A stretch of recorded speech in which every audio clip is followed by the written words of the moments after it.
ప్రభువైన యేసుక్రీస్తు నామంలో మీ అందరికీ నా హృదయపూర్వకమైన వందనాలు. దేవుడి దినమంతా మీకు క్షేమమును దయచేసి ఆశీర్వాదకరంగా మిమ్మల్ని నడిపించును గాక. పరిశుద్ధ గ్రంథములో నుండి 112వ కీర్తన 9వ చరణాన్ని నేను చదువుతా ఉన్నాను. మీ పరిశుద్ధ గ్రంథమైన బైబిల్ తరచు చూడండి. వాని కొమ్ము ఘనత నుండి హెచ్చింపబడును. దేవుని వాక్యములో ఒక చక్కని శ్రేష్టమైన మాట రాయబడింది. వాని కొమ్ము ఘనత నుండి హెచ్చింపబడును అనే మాట మనం చదువుతాం. నిజమే, ప్రతి నరుని హృదయములో ఒక ఆశ కలుగుతుందండి. ప్రతి నరుని మనసులో ఒక కోరిక కలుగుతుందండి. ఏ ఆశ, ఏ కోరిక అంటే నేను ఘనత నొందాలి, నేను ఘనముగా పిలువబడాలి అనే కోరిక ప్రతి మానవుని హృదయములో మెదులుతూ వస్తుంది. మనిషి కోరుకున్నట్లుగా, మనిషి ఆశించినట్లుగా ఘనతలో నిలిచి ఉండగలుగుతున్నారా అంటే ఉండలేకపోతూ ఉన్నారు. ఇంకో కొంతమంది ఉన్నారండి, మనిషి నన్ను ఘనపరుస్తే చాలు, మానవుడు నన్ను హెచ్చిస్తే చాలు, మానవుడు నన్ను ఒక ఉన్నతమైన స్థితిలో నిలబెట్టేటట్లు చూస్తే చాలు అనుకుంటాడు. ఒక మాట చెప్పనా, మానవుడు ఎంత నిన్ను ఘనపరుస్తాడో అంత క్రిందికి తొక్కి వేస్తాడండి. మానవుడు నిన్ను ఎంత హెచ్చిస్తాడో అంత నాశన కోపానికి నిన్ను తీసుకొని వెళుతాడు. ఎందుకంటే మానవుడి నైజం ఏంటంటే తనకంటే ఒక ఉన్నతమైన స్థితిలో ఉన్నారనుకో, మానవుడు ఓర్చుకోలేడండి. ఎదుటి వ్యక్తి ఓర్చుకోలేడు. ఈ వ్యక్తి నాకన్నా ఉన్నతమైన స్థితిలోకి వెళుతున్నాడు, ఈ వ్యక్తి నాకన్నా ఆశీర్వాదకరంగా నిలబడుతున్నాడు, ఎలాగైనా నేను ఇతనిని ప్రొక్కాలి అనే ఆలోచన నరములాడుతున్న నరునికి కలుగుతుందండి. మరి నేననే మాట ఏంటంటే, మనిషి హెచ్చించాడనుకో, మనిషి ఘనపరిచాడనుకో, అది కొంత మట్టికే కంటికి కనపడుతుంది, అది కొంత మట్టికే మనం చూడగలుగుతాం. మరలా కొన్ని దినాల తరువాత ఆ ఘనత మన కంటికి కనుమరుగైపోతుంది.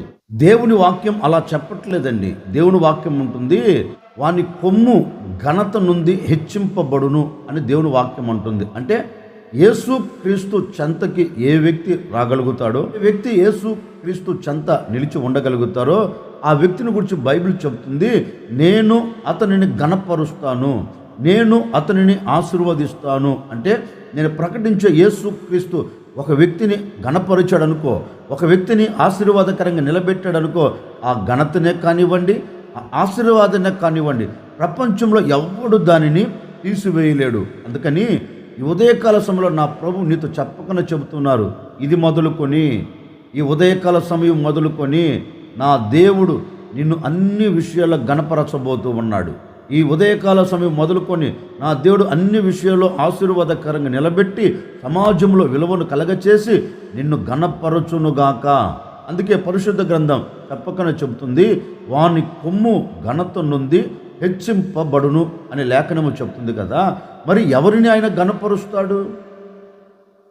ఎవరి కొమ్ము ఘనత నుండి హెచ్చింపబడుతుంది అని లేఖనంలో చదివితే లేఖనంలో శ్రేష్టమైన మాట మనకు కనపడుతుందండి. 112వ కీర్తన మొదటి చరణమును నేను చదువుతాను, జాగ్రత్తగా ఆలకించండి. యెహోవా యందు భయభక్తులు గలవాడు. దేవుని వాక్యం ఉంటుంది, ఏ వ్యక్తిని దేవుడు ఘనపరుస్తాడు లేక వాని కొమ్ము ఘనత నుండి హెచ్చింపబడుతుంది అంటే వాక్యం చెప్పకనే చెబుతుందండి.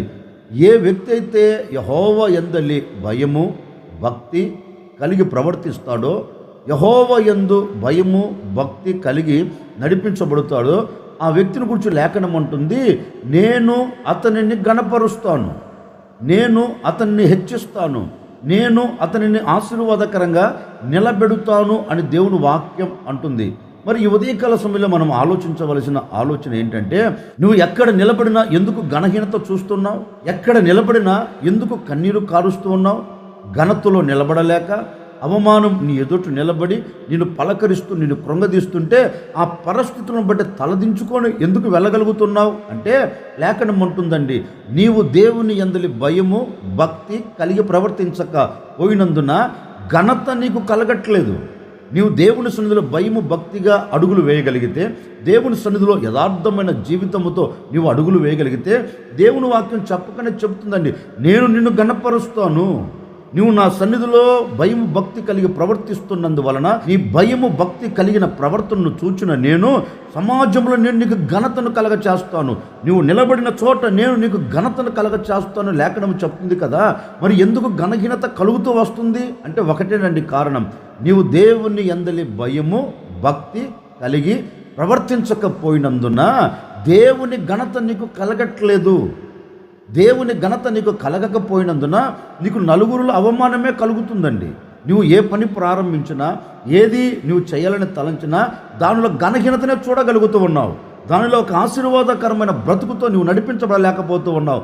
కారణం ఏంటి అంటే నీవు యథార్థముగా దేవుని యందలి భయము భక్తి కలిగి ప్రవర్తించకపోయినందున ఇవన్నీ వాటిలతో వచ్చాయి. ఉదయకాల సమయంలో ఒక సేవకుడిగా చెప్తున్నానండి, ఈ దినము మొదలుకొని నువ్వు యథార్థముగా ప్రవర్తించగలిగితే, ఈ దినము మొదలుకొని నీవు భయము భక్తి కలవాడవై భయము భక్తి కలదానవై నీవు దేవుని సన్నిధిలో అడుగులు వేయగలిగితే, నీ భయభక్తిని చూచిన దేవుడు, నీ యథార్థమైన బ్రతుకును చూచిన దేవుడు ఈ ఉదయకాల సమయంలో చెప్పకనే చెబుతూ ఉన్నారు, నీ కొమ్ము ఘనత నొందునట్లుగా, నీ కుటుంబం గణపరచబడినట్లుగా, నీ వ్యక్తిగత జీవితం గణపరచబడినట్లుగా, నువ్వు చేస్తున్న వ్యాపారమే కావచ్చు, నువ్వు చేస్తున్న చేతి పనే కావచ్చు, నీ కుటుంబీకులే కావచ్చు, నీవే కావచ్చు అండి, ఎక్కడ నిలబడినా ఘనత నొందేటట్లుగా నా దేవుడు అద్భుతమైన కార్యం చేయబోతూ ఉన్నారు. నువ్వు చేయవలసినది ఒకటే, నీవు దేవుని సన్నిధిలో యథార్థముగా అడుగులు వేస్తూ దేవుని యందలి భయము భక్తి కలిగి నువ్వు ప్రవర్తించగలిగితే, నా ప్రభువైన యేసుక్రీస్తు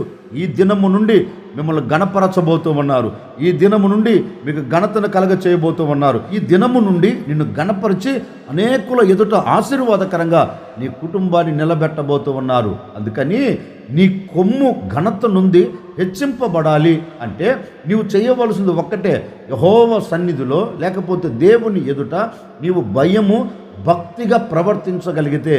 అందుకే లేఖనంలో కూడా ఒక శ్రేష్టమైన మాట రాయబడిందండి. మన పితరుడైన యోబును గురించి చక్కని మాట మనం చదవగలుగుతాం. చాలా సందర్భాలలో మనం విన్నాం, చాలా సందర్భాల్లో మనం కూడా చదివే ఉంటాం. యోబును గురించి దేవుని వాక్యం చెప్పగా చెప్తుంది, అతడు యెహోవా యందలి భయము భక్తి కలవాడై యథార్థముగా నీతిగా న్యాయముగా అతడు అనుసరిస్తూ వస్తున్నందువలన దేవుని వాక్యంలో చక్కగా చెప్తుంది, అతడు ఊజు దేశములో గొప్పవాడిగా ఘనత నొందాడు. యోబును గురించి వాక్యం అంటుందండి.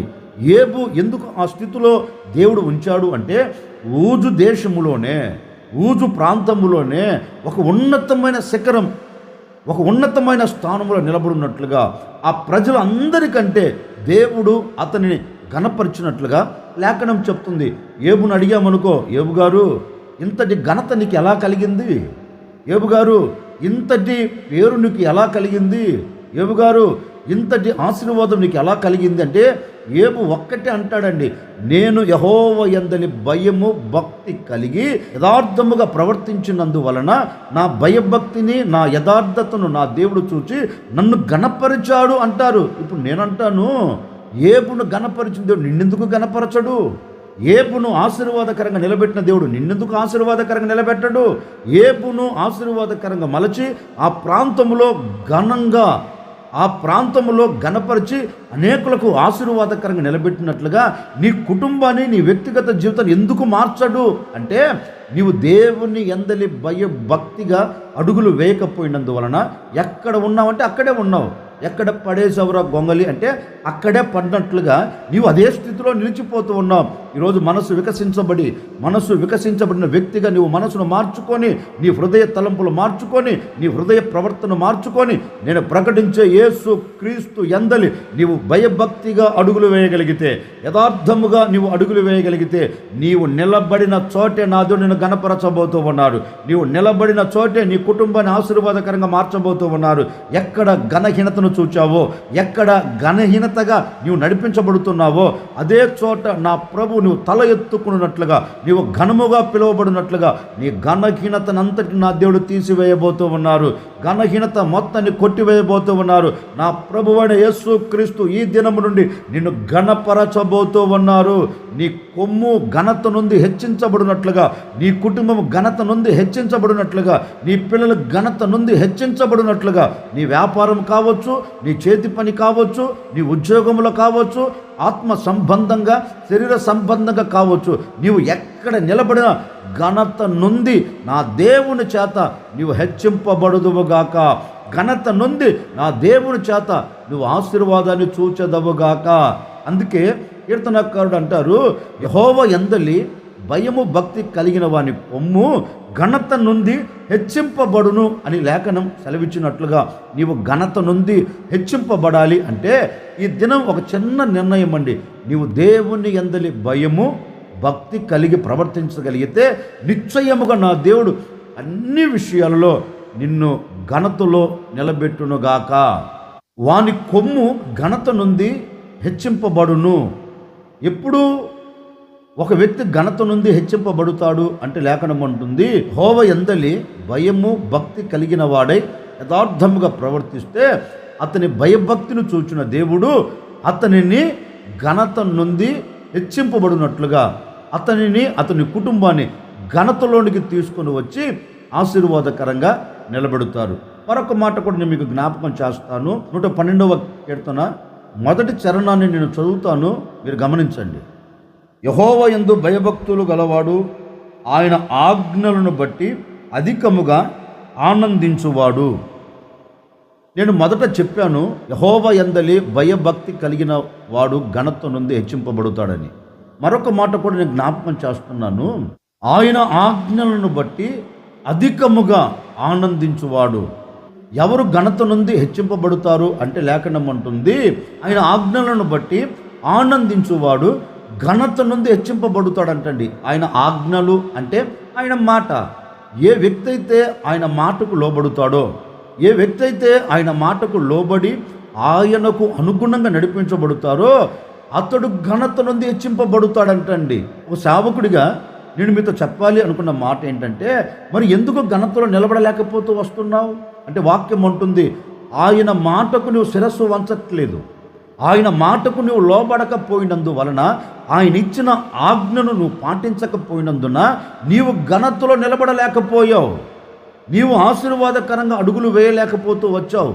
ఇంతకాలం నీవు ఆశీర్వాదకరంగా ఘనతలో నిలబడలేక కన్నీరు కారుస్తూ వచ్చావు. అందుకే ఈ ఉదయ కలశంలో ఒక చిన్న నిర్ణయం, నా దేవుని చేత నేను ఘనత నొందాలి అని కోరుకుంటే ఈరోజు ఆయన మాటకు నువ్వు శిరస్సు వంచాలండి. ఈ రోజున మానవుని హృదయములో దేవుని మాట వచ్చి మాట్లాడితే దేవుని మాటను అంగీకరించే వ్యక్తులు కంటికి కనపడుతున్నారంటే కంటికి కనపడట్లేదండి. దేవుని మాట వచ్చి హెచ్చరిక చేస్తుంటే, దేవుని ఆజ్ఞ వచ్చి సరిచేస్తుంటే ఆజ్ఞను కాదని కాళ్ళతో తన్నుతున్నారండి. ఆజ్ఞను కాదని తనకు నచ్చిన మార్గాలలో నడిపించబడుతున్నారండి. ఆజ్ఞను కాదని తన మనసులో వస్తున్న ఆలోచన ప్రకారం అడుగులు వేస్తున్నారండి. అంటే దేవుని ఆజ్ఞను తిరస్కరించి అడుగులు వేస్తున్నందువలన ఏ ఘనతను నువ్వు చూడలేకపోతూ వచ్చావు, ఏ ఘనతను నువ్వు అనుభవించలేకపోతూ వచ్చావు. కారణం ఏంటంటే దేవుని ఆజ్ఞను నువ్వు అంగీకరించట్లేదు. అది ఆనందకరంగా నువ్వు తీసుకోలేకపోతూ ఉన్నావు. ఈ రోజున సంఘాలలో కూడా అదే కాదండి. దైవ సేవకుడు నిలిచి కఠినమైన మాట దేవుడిచ్చిన ఆ ఆజ్ఞను ప్రకటిస్తూ ఉంటే ఆ ఆజ్ఞను ఆస్వాదించేవారు ఎంతమంది అండి? ఆ ఆజ్ఞకు కట్టుబడేవారు ఎంతమంది అండి? ఆ ఆజ్ఞను చేత పట్టుకొని ఆనందకరంగా అడుగులు వేసేవారు ఎంతమంది కంటికి కనబడుతారండి? చాలా తక్కువ అండి. చాలామంది ఆజ్ఞ వచ్చి హెచ్చరిక చేస్తూ ఉంటే మనసు నోచుకుంటుంది, హృదయం గాయపరచబడుతుంది. హృదయం గాయపరచబడినప్పుడు ఈ వ్యక్తి ఏం చేస్తాడంటే దేవునికి దూరం అవుతాడు. దేవునికి దూరం అయినప్పుడు ఆ వ్యక్తికి కలిగేది ఏంటంటే ఘనహీనత. ఆ వ్యక్తికి ఘనహీనత కలుగుతుంది కనుక ఎక్కడికి వెళ్ళినా అవమానమే చూడగలుగుతాడు. ఎందుకంటే దేవుని మాటకు శిరస్సు వంచక. అందుకే దేవుని వాక్యం అంటుంది, ఒక వ్యక్తి నా ఆజ్ఞను బట్టి ఆనందించగలిగితే, నేను చెప్పే మాటకు లోబడి ఆనందకరంగా అడుగులు వేయగలిగితే ఆ వ్యక్తిని నేను గణపరుస్తాను. ఒకవేళ ఇప్పటి వరకు దేవుని మాట వినకుండా దేవునికి దూరం అయిపోతూ వచ్చావేమో, దేవుని మాటకు లోబడకుండా దేవుని సన్నిధికి దూరం అయిపోతూ వచ్చావేమో. దేవుని మాటే కదా నిన్ను గణపరిచేది, దేవుని మాటే కదా నిన్ను ఆశీర్వాదకరంగా నిలబెట్టేది, దేవుని మాటే కదా నీవు దీవెనను చూచున్నట్లుగా, నీ కుటుంబం ఆశీర్వాదకరంగా, నీ కుటుంబం నిలబడినట్లుగా దేవుని మాటే కదా చేయగలిగేది. అందుకే కదా మన పితరులతో చాలామందితో దేవుడు చెప్తారు. మన పితరులతో కూడా దేవుడు చెప్పాడు, అబ్రహాం నేను చెప్పే మాటకు నువ్వు లోబడి రాగలిగితే నేను నిన్ను గొప్ప జనముగా చేస్తాను అన్నారు. అబ్రహాం నేను చెప్పే మాటకు నువ్వు లోబడి అడుగులు వేయగలిగితే నేను నీ సంతతిని విస్తరింప చేస్తాను అన్నాడు. నేను చెప్పే మాటకు నువ్వు లోబడి నన్ను వెంబడించగలిగితే లోకంలో ఎవరికి లేని పేరు, లోకంలో ఎవరికి లేని దీవెన, లోకంలో ఎవరికి లేని ఘనతను నేను నీకు దయచేస్తాను అన్నారు. మరుక్షణమే దేవుని మాటకు లోబడి అడుగు పెట్టాడండి. దేవుని మాటకు లోబడి దేవునితో అడుగులు వేయటం ప్రారంభించాడు. దేవునితో అడుగులు వేయటం ప్రారంభించిన ఆనాటి నుండి దేవుడు అబ్రహామును ఘనపరుస్తూ వచ్చాడండి. ఎక్కడ ఘనహీనతలు నిలబెట్టలేదండి. ప్రతి చోట నిలబడిన ప్రతి చోట ఘనతను చూడగలిగాడు. నిలబడిన ప్రతి చోట ఆశీర్వాదానికి నాంది పలకగలిగాడు. నిలబడిన ప్రతి చోట ఏ వ్యక్తి తన ఎదుట నిలబడకుండా దేవుడు ప్రతి వారిని వెళ్ళగొడుతూ ఇతనిని ఆశీర్వదిస్తూ దీవెనకరంగా మార్చారు. కారణం ఏంటి? ఒక్క మాటకు లోబడిపోయాడు. నేననే మాట అండి, ఆ ఒక్క మాటకు నువ్వు లోబడగలుగుతున్నావా? ఆ ఒక్క మాటకు నువ్వు శిరస్సు వంచగలుగుతున్నావా? ఈ ఉదయకాల సమయంలో శిరస్సు వంచగలిగితే, ఉదయకాల సమయంలో నీ మనసు వికసించబడినదై, నీ మనోనేత్రాలు తెరవబడినవై, ఈరోజు దేవుని మాటకు లోబడి దేవుని మాటకు నువ్వు కట్టుబడి అడుగులు వేయగలిగితే ఈ దినము నుండే నువ్వు ఘనతను చూడబోతూ ఉన్నావు. ఈ దినము నుండే నీవు ఘనతలో నిలిచి దేవుని స్తుతించబోతూ ఉన్నావు. నిన్ను చూస్తున్న వారందరూ ఆశ్చర్యపడినట్లుగా దేవుడు అద్భుతమైన కార్యం జరిగించబోతున్నారండి. అందుకని నువ్వు చేయవలసినది ఒక్కటే, దేవుని మాటకు లోబడి ఆ మాటను పట్టుకొని నువ్వు ఆనందించగలిగితే చాలండి. నా ప్రభువైన యేసుక్రీస్తు నేను ఘనపరచబోతూ ఉన్నారు. నువ్వు దేవుని మాటకు లోబడి అడుగులు వేయగలిగితే సంఘములోనైనా సమాజములోనైనా, నువ్వు చేస్తున్న ఉద్యోగములోనైనా, నువ్వు చేస్తున్న వ్యాపారములోనైనా, నువ్వు చేస్తున్న చేతి పనిలోనైనా, ఈ లోకము విడిచిన తరువాత తండ్రి ఎదుట కూడా నా దేవుడు నిన్ను ఘనపరచబోతూ ఉన్నారు. నా దేవుడు నిన్ను ఘనతలో నిలబెట్టబోతూ ఉన్నారు. నువ్వు దేవుని మాటకు లోబడితే నిశ్చయముగా భూలోకములోనే కాదండి, తండ్రి ఎదుట, ఒకరోజు తండ్రి ఎదుట నిన్ను నిలబెట్టి అందరూ చూస్తూ ఉండగానే దేవుడు నిన్ను ఘనపరచబోతూ ఉన్నాడు. పరలోకములో నీకు ఘనత కలుగుతుంది, భూలోకంలో నీకు ఘనత కలుగుతుంది. భూలోకములో నిన్ను ఘనపరిచిన దేవుడే పరలోకంలో కూడా నిన్ను ఘనపరచబోతూ ఉన్నారు. ఈ ఘనత కావాలి అని నువ్వు కోరుకుంటే నీవు ఆయన యందు భయము భక్తి కలిగి యథార్థముగా ప్రవర్తించగలిగితే, ఆయన మాటకు లోబడి నువ్వు ఆయన ఆజ్ఞను చేతపట్టుకొని ఆనందించగలిగితే ఈ లోకపు మట్టుకే కాదండి, పరలోకంలో కూడా నువ్వు ఘనతను చూడబోతూ ఉన్నావు. పరలోకంలో కూడా నా దేవుని ఘనపరచబోతూ ఉన్నారు. కనుక ఈ దినం ఒక చిన్న నిర్ణయం, దేవా నా కొమ్ము ఘనత నుండి హెచ్చింపబడినట్లుగా నా కుటుంబాన్ని ఆశీర్వదించవా అని కోరుకోండి. నిశ్చయముగా ఈ ఉదయకాల సమయము నుండి నా ప్రభువు నీవు ఎక్కడ నిలబడినా, నీవు ఏది ప్రారంభిస్తున్నా, నీవు ఏది చేయాలని తలంచినా, నీ కుటుంబాన్ని కానీ, నీ పిల్లలనే కానీ, నీ వ్యక్తిగత జీవితమునే కానీ, అన్ని విషయాలలో ఈ దినమంతా నాదుడు మిమ్మల్ని ఘనపరచబోతూ ఉన్నాడు. ఘనహీనత తొలగిపోతూ ఉంది. ఘనహీనతను కొట్టివేయబోతూ ఉన్నారు. అవమానించిన ప్రజలే నీ మీద అభిమానమును పంచబోతూ ఉన్నారు. చెప్పించిన ప్రజలే నిన్ను ఆశీర్వదించబోతూ ఉన్నారు. దినమంతా నా ప్రభు నిన్ను ఘనతలో నిలబెట్టి నువ్వు ఎక్కడికి వెళుతున్నా నిన్ను ఆశీర్వాదకరంగా తీసుకుని వెళ్ళునుగాక. నువ్వు చేస్తున్న ఉద్యోగంలో నీకు ఘనత కలుగునుగాక, నీ వ్యాపారంలో ఘనత కలుగునుగాక, నీ చేతి పనిలో ఘనత కలుగునుగాక.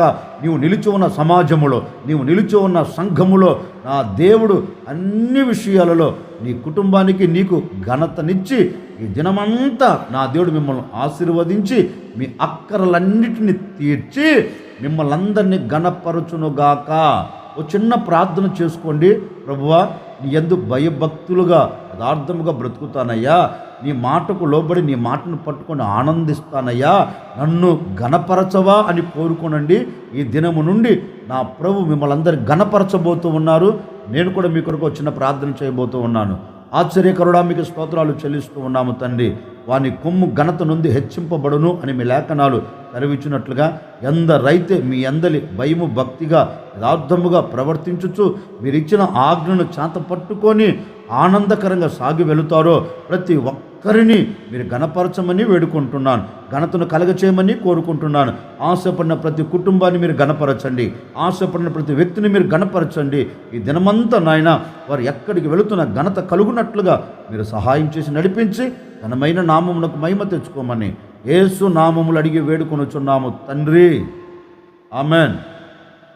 ఈ దినమంతా నా ప్రభువు అయిన యేసుక్రీస్తు మీకు తోడై ఉండి అన్ని విషయాలలో మీకు ఘనతను అనుగ్రహించి మీ కుటుంబాలన్నిటినీ ఆశీర్వదించును గాక.